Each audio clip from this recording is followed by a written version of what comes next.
In this lesson we're going to be looking at file formats, and then we'll move on to cameras and lenses, and we'll finish up by giving you some tips and hints on how to set up your cameras. Now for the file format section, if you look in the shooter.org website under digital imaging and image formats, you're going to find some really detailed information on all of the file formats that you can use as a photographer. But for this particular lesson, I want to concentrate on three different formats, the JPEG, RAW and TIFF files, because they're all relevant to using a simple point-and-shoot camera. The JPEG format is a compressed format like an MP3. It's a small file, but it's a lossy format, which means that you lose information every time you save. Now, it's quite useful for a final save of an image. That is, once you've finished everything that you want to do with that image and then save it as a JPEG, you shouldn't lose too much information.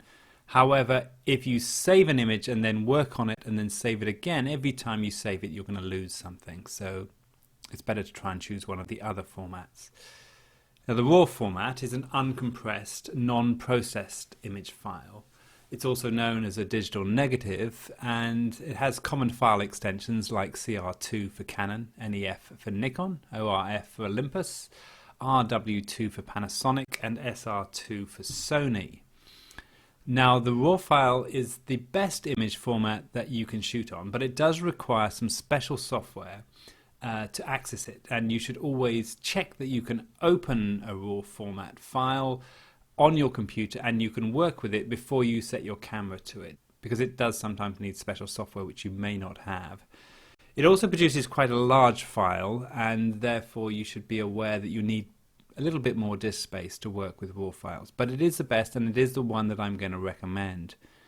The third is the TIFF, or the tagged image file format. Now this is a lossless compression format, which means that you don't lose information, and it's also readable by most computers. So a TIFF file is typically what you may do if you have to shoot JPEG, that is, you don't have a choice of RAW, and a lot of point-and-shoot cameras don't give you the RAW choice, and you want to do a lot of work on that particular image. Now the best thing to do is to save it as a TIFF file, do the work, and you can go away and come back to the image the next day and do more work on it. But once you're happy with it, you can then save it back to being a JPEG. So where possible, I would recommend that you shoot your images in RAW, as this is going to give you a little bit more flexibility when you're editing.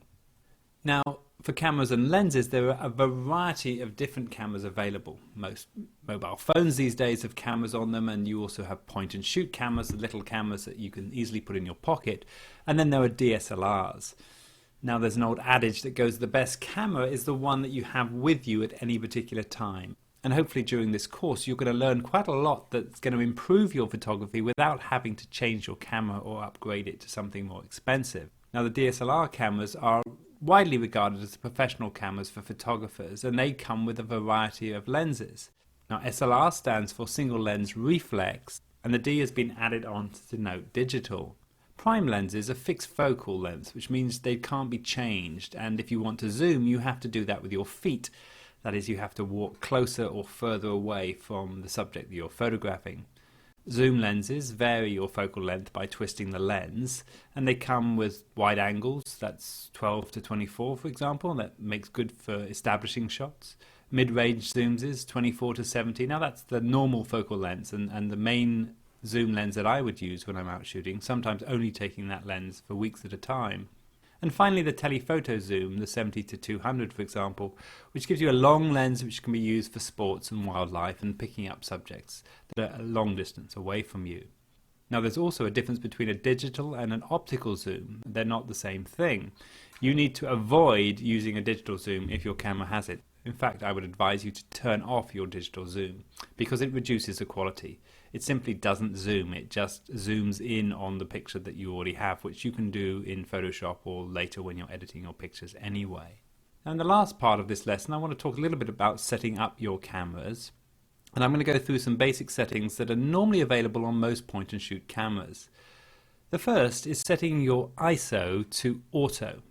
Now ISO denotes a figure which is the speed at which the chip in your camera reacts to light. Effectively, the higher the number, the quicker it reacts. So you would set your ISO on a low setting if you were going to be in bright sunlight, for example, and on a high setting if you were shooting indoors and there wasn't much light. Now, by setting it on auto, your camera will choose the best ISO for you, and in most cases it will probably do a better job than you can do yourself. The risk of setting it manually is, of course, if you leave it on, say, ISO 100 and then you go into a dimly lit situation, you'll find that a lot of your pictures look shaky and blurred, and that's only because you hadn't remembered to change the ISO. So setting it on auto means that it will do it automatically and you don't have to worry about it. The second is, if you have a number of modes, I would choose the P mode for program. Now that's slightly different from the often denoted green or fully automatic mode. Now in fully automatic you have no control. The camera takes over for everything and you can't decide what to do. The camera chooses for you. With P you have a little bit of flexibility. That means, for example, if you wanted a flash, you could force the camera to put the flash on even though it might not tell you you need it. And we'll talk about that later. So the P mode is probably the best one to work with if you're very new to photography. Now most cameras have the option of changing the size of the file that you produce. In this case, on the Canon camera, it's fine.